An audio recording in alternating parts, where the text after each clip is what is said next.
صاحب ایک بچہ جو اپنے ابا کے گھر میں اپنے والد کے گھر میں مسجد میں جاتا ہے، قرآن پڑھتا ہے، دین سے اس کی محبت بیٹھ جاتی ہے، لیکن جب وہ یونیورسٹی پہنچ جاتا ہے تو وہ دیکھتا ہے کہ ایک سٹیایا ہوا پروفیسر جو اوپر سے کھسکا ہوا ہے، جس کے ذہن میں بس بھرا ہوا ہے، جس میں ٹھیک ہے نا پتہ نہیں کہاں کے نظریات، وہ وہاں پہ اس کے سامنے اسلام کا استہزاء کرتا ہے، اسلام کا مذاق اڑاتا ہے، مولوی کو گالی دیتا ہے، مسجد کو گالی دیتا ہے. تو اب اس بچے کا جو ذہن بنتا ہے وہ تو ظاہر ایک منفی ذہن بنے گا، یا تو اس کا ذہن خراب ہوگا یا اٹھ کے پروفیسر کو مارے گا. اس طرح کے ہمارے تعلیمی اداروں میں ایسے بہت سارے پروفیسر بیٹھے ہیں، ایسے بہت سارے استاذ بیٹھے ہیں جو نہ تو ریاست کے مذہب کا پاس رکھ رہے ہیں، نہ اسلام کا پاس رکھ رہے ہیں، نہ ہماری مشرقی روایت کا پاس رکھتے ہیں، وہ بیٹھ کے وہاں پہ. تو اس پہ کس طرح کا کام ہونا چاہیے، اس کا سدباب کیسے ہوگا، کیا کہیں گے اس پہ؟ جی فردوس جمال صاحب، آپ نے بہت اچھی بات کی ہے. پہلی بات یہ ہے کہ جس بچے کا آپ نے کہا ہے بچہ مدرسے سے گیا، اسکول سے گیا، کالج سے گیا، اب یونیورسٹی میں آ گیا، اس نے کتنے مراحل طے کیے ہیں. اب جو آگے پروفیسر ہے، پروفیسر انگلش کا پروفیسر ہے. بچہ جو سب سے زیادہ کسی کی بات مانتا ہے ماں باپ کے بعد، وہ استاد کی مانتا ہے.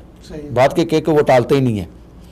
اگر بچے کو کہہ دوں کہ بچے کے صبح سلیٹ لے کے آنی اور کالے رنگ کی پینسل آنی، تو وہ گھر آ کے کہے گا والدین کو جی میں نے کالی پینسل ہی لے کے جانی، کہ اتنی احترام کرتا ہے اور اس کے جو استاد کی عزت اور تکریم کرتا ہے.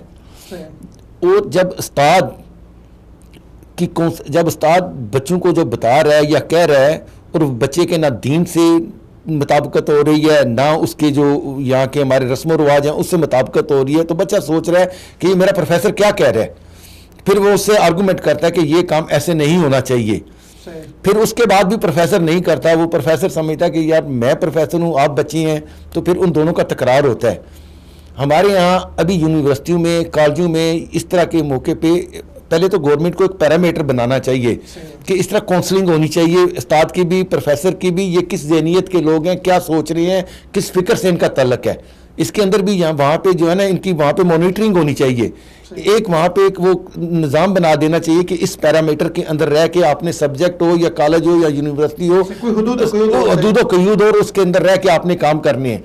تو تب تو سمت کا تعین ہو جائے گا. جب بے مہار کام ہوگا، بے سمت ہوگا، تو پھر اس طرح کے واقعات کا ہو جانا میرے لیے کوئی میں نے نہیں رکھتا. یہ ہو سکتا ہے کسی وقت بھی. اصل محرکات واقعے کے بجائے ہم اصل میں واقعات پہ الجھ کے رہ جاتے ہیں. اصل جو محرکات ہوتے ہیں، اسباب ہوتے ہیں، اس کے پیچھے ریزن ہوتی ہے، وجہ ہوتی ہے، اس کا حل نہیں کرتے. جب تک واقعات ہم ان کے ریزنز کو نہیں دیکھیں گے، ان کے محرکات کو نہیں دیکھیں، واقعات